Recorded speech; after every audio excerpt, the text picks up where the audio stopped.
Hey there and welcome to another video. If you're looking for the best value wide angle lens for the Canon Eosm, then you've come to the right place. Let's jump into it.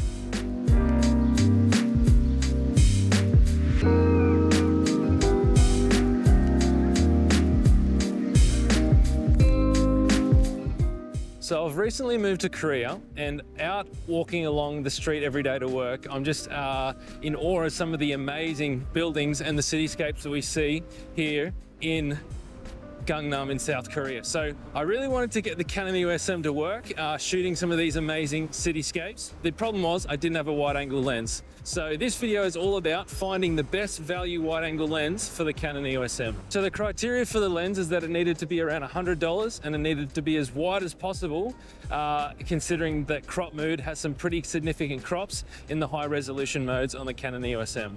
So my first thought was to go to the Chinese manufacturers for one of these low budget wide angle lenses. So looking at things like TT Artisan or 7 Artisans, they both have a 7.5mm option, which is good, and one actually has a 7.5 f2, which would have been really good, but they were still coming in at too expensive. I wanted something that was around $100.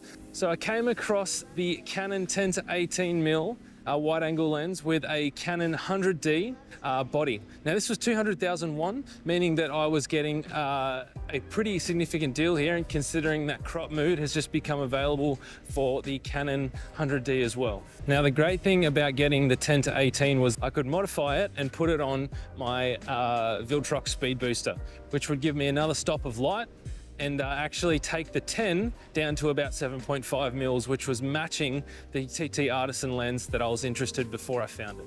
So this was the new setup.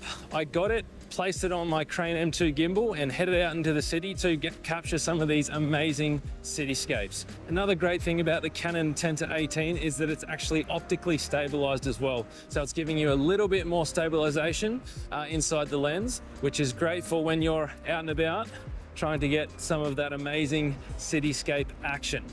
So there you go. That is the story of how I found the best value Canon EOS-M wide angle lens. A little hot tip.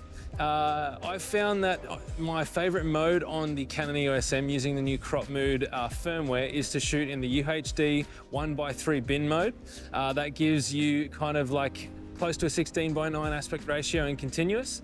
Now this comes out a little bit soft, but if you take the footage and just put a little bit of sharpening in post, it comes out perfect. Thanks for hanging out today. If you're interested in this video, I've got lots of other videos on my channel about the Canon EOS-M and how to get the most out of that camera, and also how to get the most out of other cameras like Fujifilms and the Lumix S5. So I would love a sub. Have a great day, and we'll catch you in the next video.